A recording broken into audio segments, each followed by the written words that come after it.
축복합니다. 네, 감사합니다. 저희 교회는 지난 1년간 중요한 선택의 과정들을 지나왔습니다.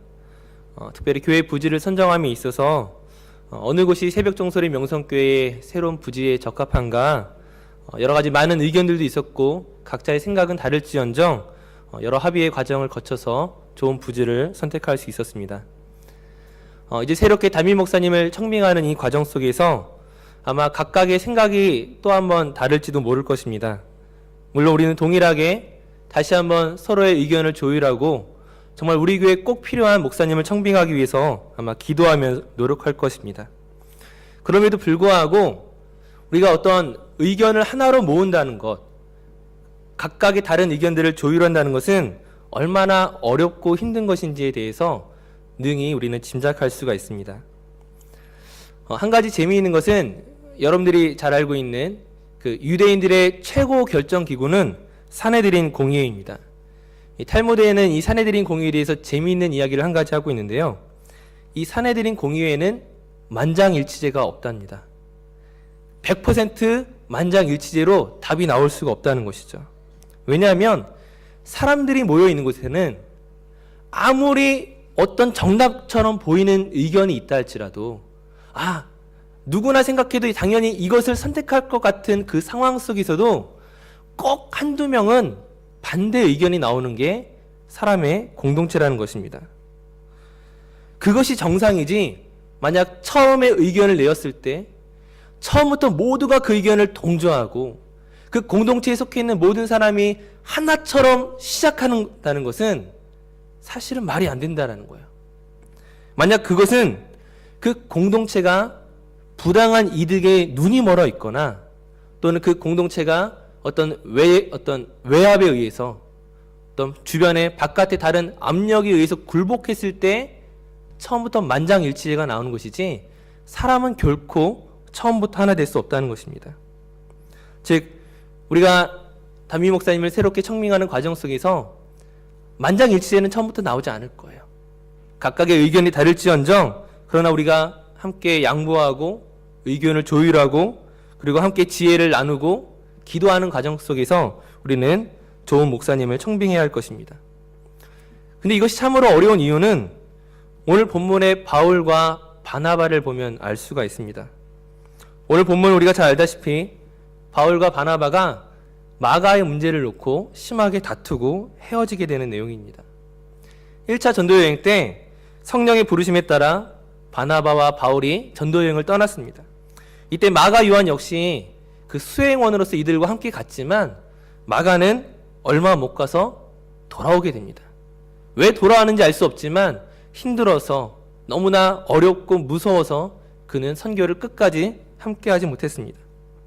이제 시간이 지나서 2차 선교여행을 떠나려고 할 때 마가를 데리고 갈 것인가 두고 갈 것인가 이 문제를 놓고 바울과 바나바가 심하게 다투게 되는 것이죠. 바나바는 어떤 의견을 가지고 있었습니까? 비록 마가가 한번 실패하였지만 다시금 훈련시키고 다시금 세워서 이 사람을 물론 바나바의 조카였지만 좋은 믿음의 군사로 예수 그리스도의 제자로 만들어야 되지 않겠느냐 그렇게 이야기를 했었고요. 바울은 38절에서 밤빌리아에서 자기들을 떠나 함께 일하러 가지 아니한 자를 데리고 가는 것이 옳지 않다라고 말하며 거절하였습니다. 바울과 바나바 중에 누가 옳은 것 같습니까? 마가를 데리고 가는 것이 옳겠습니까?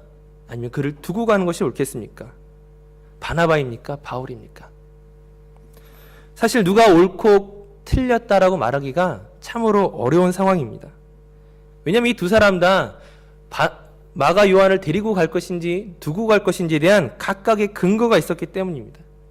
이것은 신앙의 문제 또는 믿음의 문제가 아니라 즉 바울과 바나바가 믿음이 없는 사람이 아니잖아요. 어느 누가 믿음이 더 있어서 어느 의견이 더 옳다가 아니라 이것은 믿음이 아니라 그들 자신이 가지고 있는 가치관과 패러다임과 삶의 방식의 문제라는 것이죠. 그리고 오늘 우리가 어떤 문제를 선택하고 의견을 조율할 때 힘든 것이 무엇이냐면 믿음 좋은 누군가를 따라가야 하는 문제가 아니라 장로님이 말씀하시면 옳다 이 문제가 아니라 각각의 의견이 우리의 패러다임에 의해서 달라지고 있기 때문입니다. 사람의 성격 유형을 이렇게 구분하는 여러 가지 테스트가 있는데 특별히 가장 많이 사용되는 것 중에 하나가 사고형의 사람과 감정형의 사람으로 나눌 때가 있습니다. 사고형의 사람은 일 중심의 사람이고 감정형의 사람은 관계 중심입니다. 사고형은 목적을 향해 달려가는 사람이고 감정형은 지금 현재의 감정과 그 상황과 상태를 살피는 것이 중요하게 생각합니다. 하나의 예를 들면 이제 여기 물컵이 있습니다. 이 물컵이 만약에 100명의 사람들 중에 99명이 이 컵은 플라스틱이야 라고 말하면 감정형의 사람은 어떻게 대답하냐면 이게 무슨 플라스틱이야. 하지만 99명의 사람들이 플라스틱이라고 말하니까 나도 플라스틱이랑 대답해야지. 이게 감정형의 사람이에요. 하지만 사고형의 사람은 어떻게 합니까? 99명의 사람이 이것을 플라스틱이라고 말한다 할지라도 이게 어떻게 플라스틱이야? 이게 도자기지. 이게 그릇이지. 그렇게 자기가 생각하고 있는 것들을 말하는 사람입니다. 지금 무슨 말씀을 드리고 싶은 거냐면 이 자리에 앉아있는 우리들도 어떤 누구는 감정형의 사람이고요. 어떤 누구는 사고형의 사람입니다. 우리가 무엇을 결정할 때 있어서 우리 신앙의 문제가 아니라 믿음의 문제가 아니라 나의 스타일과 패러다임의 문제일 때가 훨씬 더 많이 있다는 것이죠.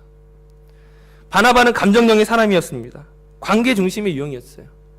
분명히 선교가 전도하는 이 일이 하나님으로부터 주어진 아주 위대한 사명이고 사역이라 할지라도 그러나 이것이 내 가까운 사람, 내 교회 안의 성도를 시험에 빠뜨리고 그를 쓰러뜨리면서까지 행해야 되는 목적으로 보지 않는다라는 거예요.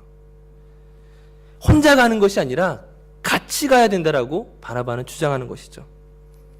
사실 아이러니한 것은 이 바나바의 이러한 성품, 감정형의 사람, 관계 중심의 바나바로 인하여서 바울이 어떻게 됐죠? 그가 예수를 믿고 회심하였을 때 모든 사람들이 바울을 믿지 않았었죠. 그가 회심한 것은 아마 연기일지 몰라. 그것이 그의 계략일지 몰라. 아무도 그를 만나주려고 하지 않고 믿어주지 않았습니다. 바나바가 이 사람을 믿어주고 바울을 내가 세우고 그를 사도에게로 증거해야지. 바나바가 증거하지 않았다면 바울은 결코 그리스도의 그 제자된 무리 가운데 들어가지 못했을 것입니다. 즉 바울이 가장 큰 은혜를 입은 사람이죠. 반면에 바울은 목적 중심의 사람입니다. 그 목적을 이루는 것이 그 무엇보다 중요하다는 것이죠. 그 목적을 이루기까지 때로는 잃어버리는 것들이 있습니다. 때로는 손해보는 것들이 있어요. 때로는 고난당하는 것이 있다 할지라도 그러나 내게 주신 그 사명과 목적을 이루기 위해서 끊임없이 달려가는 사람. 이 목적을 이루는데 만약에 마가 요한으로 인하여 그 공동체가 흔들린다면, 마가 요한으로 인하여 그 선교의 목적이 흔들린다면 마가 요한을 두고서라도 갈 수 있는 사람이 바로 바울이었습니다. 사실 우리는 바울을 가장 많이 기억하지만 기독교의 역사의 그 변화가 이 바울의 전도 여행으로부터 시작되었다고 말하지만 사실 이 1차 전도 여행을 떠날 때 이 선교팀의 리더는 바울이 아니라 바나바였습니다. 우리는 지금 바울을 기억하고 있지만 엄연히 이 팀의 리더는 바나바였어요. 근데 이 바울이 자기에게 은혜를 베풀어준, 어떻게 보면 자기를 그 공동체로 인도하고 또는 이 선교를 하는 데 있어서 가장 후원자였던 그 바나바와 다투면서까지 자기의 의견을 고집하는 이것들에 대해서 우린 때로는 바울에 대해 실망할 때도 있습니다. 우리말로 하면 바울에 대해서 어떤 평가를 내릴 수 있습니까? 좀 속된 말로 이건 싸가지 없는 놈입니다. 바울이 오늘날 아주 높은 평가를 받고 있지만 이 장면은 바울의 가장 큰 약점으로 지적될 때가 너무나 많이 있습니다. 그리고 그런 평가를 뒷받침하는 것 중에 하나가 바울의 말년에 그가 감옥에 있을 때에 다른 누구보다 마가 요한을 찾았다는 것이죠. 마가 요한이 하나님의 일에 유익한 사람으로서 바울 자신이 고백하고 있는 모습들을 볼 수가 있습니다. 즉 바울이 한번 버렸던 마가였지만 바나바가 그 마가를 어떻게 세워서 정말 나중에는 바울도 인정할 만한 믿음의 사람으로 만들었다는 것, 이 사실을 통하여 우리는 바울의 잘못과 바울의 약점으로 지적할 때가 있습니다. 하지만 오늘 제가 말씀드리고 싶은 것은 이것은 결과론일 뿐이라는 거죠. 이 문제를 가지고서 바울을 그 약점을 공격하고 그가 마치 대먹지 못한 사람이냐. 물론 바울이 존경받을 만하고 굉장히 우리에게 중요한 역할을 한 사람이지만 그럼에도 불구하고 그것을 바울의 약점으로 치부하기에는 사실은 정당하지 못하다는 것입니다. 왜냐하면 앞서 얘기했던 것처럼 이것은 신앙의 문제가 아니고 이것은 패러다임의 문제이기 때문이죠. 그리고 오늘 우리 공동체 안에, 우리 교회 안에 누구는 바울형의 사람이 있고 누구는 바나바 유형의 사람들이 있는데 교회는 자칫하면 바울 유형의 사람들을 굉장히 무자비하게 칠 때가 있다는 거예요. 마치 싸가지 없는 사람처럼, 못돼 먹은 사람처럼, 정이 없는 사람처럼, 사랑이 없는 사람처럼 그들을 공격할 때가 있지만 그러나 그것은 옳지 못하다는 것입니다. 만약에 바울을 그렇게 공격하게 되면 교회 안에 남는 것은 오직 사랑주의, 관계주의, 용서주의, 사랑과 관계와 용서가 아닌 그것을 주의로 하는 하나의 형식만 남을 수밖에 없을 것입니다. 원칙 없는 무조건적인 용서가 틀렸다는 것이죠. 제가 오늘 말씀을 전하고자 하는 것은 바나바가 틀렸다도 아니고 바울도 틀렸다도 아닙니다. 누구는 맞고 누구는 틀렸다가 아니라 인간이라는 존재 자체가 이렇게 한계점을 가지고 있다는 거예요. 정말 우리가 존경할 만한 믿음의 사람들임에도 불구하고 그들이 가지고 있는 연약한 점들을 우리가 이해해야 한다는 것입니다.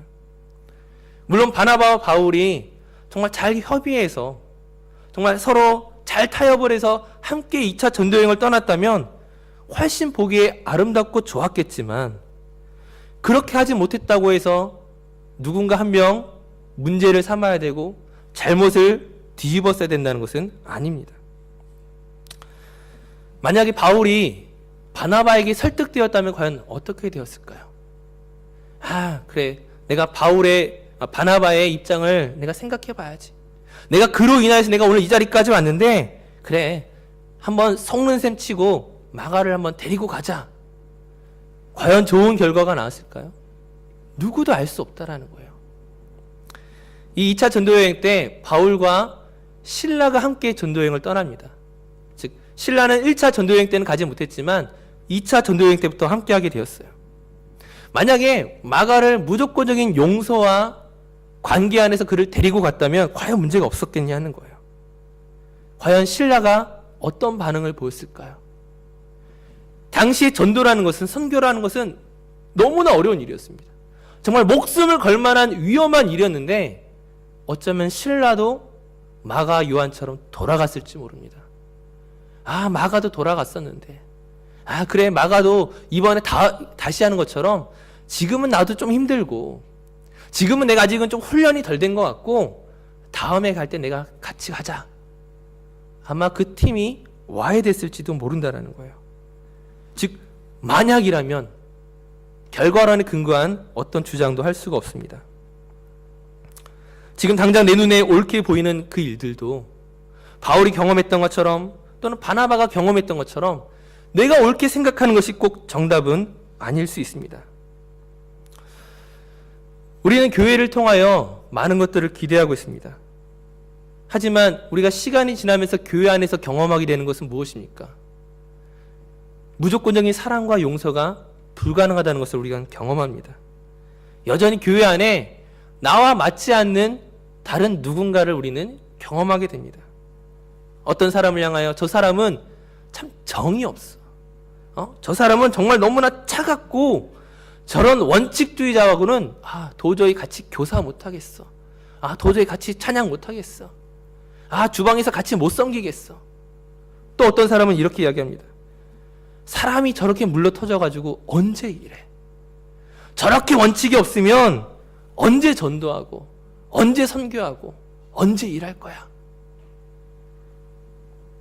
이런 바나바와 바울 유형의 차이뿐만 아니라 온갖 문제가 우리에게 다툼거리가 되기가 쉬워요. 옷에 대한 것부터 말투, 어떤 찬양을 선정하고 고르는 것, 모든 것들이 나와 다를 때 우리는 힘든 것들을 느끼게 됩니다. 우린 그리스도 안에서 한 가족이라고 말하고 있음에도 불구하고 사실은 내 방식에 익숙하지 않은 다른 누군가에 대해서 편견과 선입견을 가질 때가 많이 있습니다.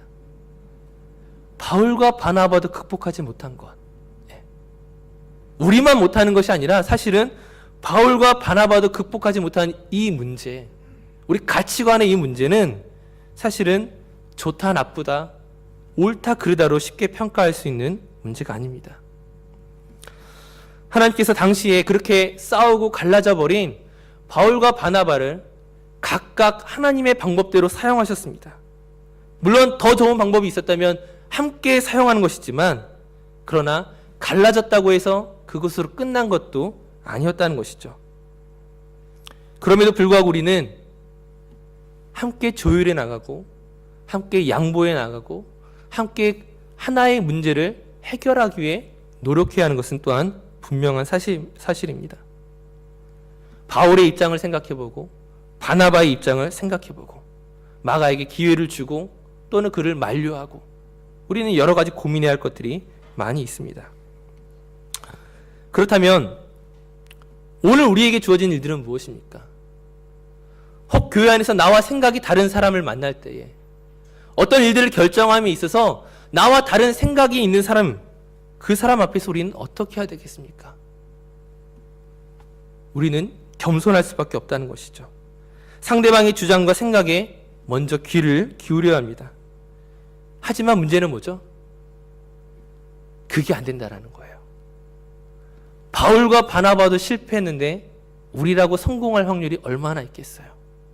바울과 바나바도 결국에는 합의하지 못했는데 우리가 모든 문제에 합의할 수 있을 거라고 과연 누가 장담할 수 있겠습니까?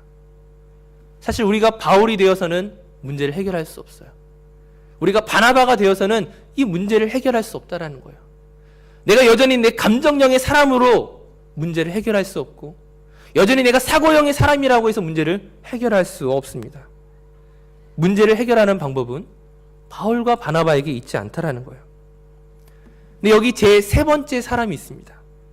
바로 마가 요한입니다.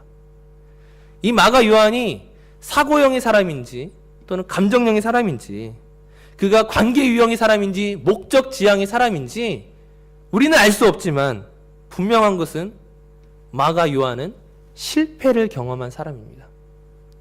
어떤 실패입니까? 바울이 바나바와 싸우는 동안, 다투고 논쟁하는 그 시간 동안 그는 단 한마디도 못하는 완전히 실패한 사람이었습니다. 지금 바울과 바나바가 싸우는 이유가 무엇 때문입니까? 바로 자기 때문이거든요. 나 때문에 지금 바울과 바나바가 싸우고 있어요. 나의 부족함이 문제였기 때문에, 나의 실패가 지금 문제의 핵심이기 때문에 그는 단 한마디도 할 수 없었을 것입니다. 하지만 우리는 바로 그렇게 실패한 마가를 통해서 이 모든 관계와 조율의 문제의 해답을 찾을 수가 있습니다.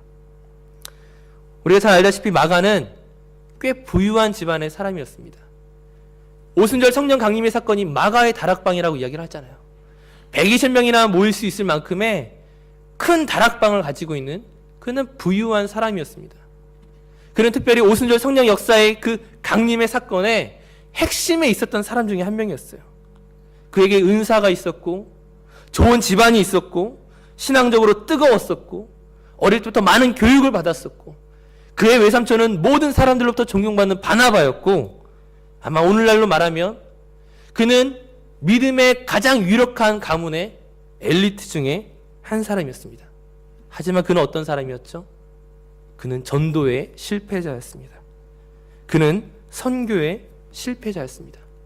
그가 그동안 배워왔던 지식과 열정과 은사와 그 어떤 것도 지금 그 순간에는 자랑할 수 없는, 내놓을 수 없는, 아무 말 할 수 없는 실패자였습니다. 하지만 하나님은 그 실패를 통하여 아무 말 할 수 없었던 바울과 바나바가 싸우는 그 현장 가운데 나 때문에 싸우고 있다라는 그 자책감 속에서 아무 말 못하고 있었던 바로 그 실패의 현장이 마가 요한을 바꾸어 놓은 것입니다. 그의 인생의 성공은 그의 배경이 아니었어요. 오순절날 감림했던 그 성령의 은사로 말미암은 것도 아니었습니다. 바나바로부터 배웠던 지식도 아니었어요. 그를 정말로 유력한 사람으로, 쓸모있는 사람으로, 바울이 그의 말년에 인정할 수 있는 사람으로 만들어 놓은 것은 바로 이 실패였습니다. 우리는 실패가 성공의 어머니란 말을 너무나 자주 쉽게 이야기하지만 사실 그 누구도 실패를 바라거나 실패를 기대하는 사람은 없을 것입니다. 그럼에도 불구하고 실패야말로 하나님께서 우리를 만들어 가시는 방식이고, 실패야말로 우리를 그리스도인답게 겸손한 사람으로 만들 수 있는 유일한 방법 중에 하나입니다. 앞서 오늘 말씀을 시작하면서 우리 앞에 놓여진 여러 가지 선택과 모든 어떤 의견을 조율해야 되는 그 상황 속에서 우리가 바나바가 되고 우리가 바울이 되어서는 교회는 어쩌면 오히려 위기를 경험할 수밖에 없을 것입니다. 지식이 있고 지혜가 있고 은사가 있고 믿음의 열정이 있다 할지라도, 그러나 내가 옳다고 생각하는 그 어떤 것으로도 우리는 좋은 결과를 보기가 쉽지 않을 수 있습니다.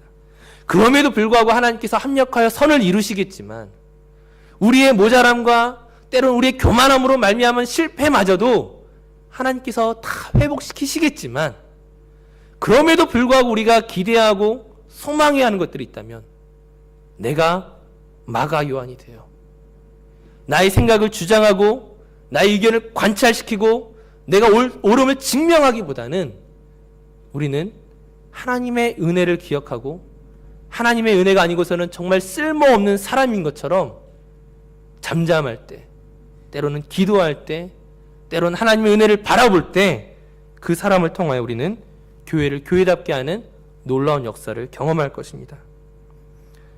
오늘 우리의 인생은 어떻습니까? 나는 바나바입니까?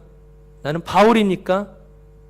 설령 그렇다 할지라도, 그만한 지식과 믿음이 내게 있다 할지라도 오늘 우리가 교회 안에서만큼은 마가 요한처럼 겸손했으면 좋겠습니다. 우리는 언제든지 실패할 수 있는, 언제든지 넘어질 수 있는 연약한 사람임을 기억하시기 바랍니다. 내가 할 수 있는 말은 적게 하시고 듣기를 하십시오. 내가 가지고 있는 배경과 지식을 자랑하기보다는, 내가 체험하고 경험한 것들을 이야기하기보다는 하나님의 은혜를 먼저 기억하시고 이야기하십시오. 바로 그럴 때 우리는 그 교회가 정말로 하나 되어서 더 놀라운 일들을 할 수 있는 것들을 보게 될 줄로 믿습니다. 그런 것들을 함께 볼 수 있는 우리 모든 성도님들 되시기를 간절히 바라겠습니다. 기도하겠습니다. 사랑의 주님, 우리는 너무나 인간적인 한계에 갇혀 있을 때가 너무나 많이 있음을 고백합니다. 내가 원하는 방식이 하나님의 방식이라고 믿으면서 사실은 너무나 많은 사람들에게 상처를 준 적도 있습니다. 나의 고집과 우리의 어리석음과 우리의 교만과 우리의 자랑과 나만 옳다고 생각했던 그 모든 위선을 주님 용서하여 주시옵소서. 우리는 바울이 아닙니다. 우리는 바나바도 아닙니다. 사실 우리는 마가와 같습니다. 아무 말할 수 없는, 나로 인하여 그 실패가 드러날 수밖에 없는, 하나님의 은혜와 용서가 아니고서는 한 발자국도 나아갈 수 없는 우리는 마가 요한임을 고백합니다. 이 시간 우리로 하여금 우리 자신을 증명하기 위하여 무언가를 행하기보다는 하나님의 은혜 속에서 우리 자신을 낮추고 다른 사람의 의견에 귀를 기울일 수 있는 겸손함을 주시옵소서. 이 모든 과정을 통하여 교회가 하나 되어지게 하시고 진리 안에서 사랑이 넘쳐나는 교회가 되게 하여 주시옵소서. 이 일에 우리를 불러주신 하나님께 감사드리며 예수님의 이름으로 기도드립니다. 아멘.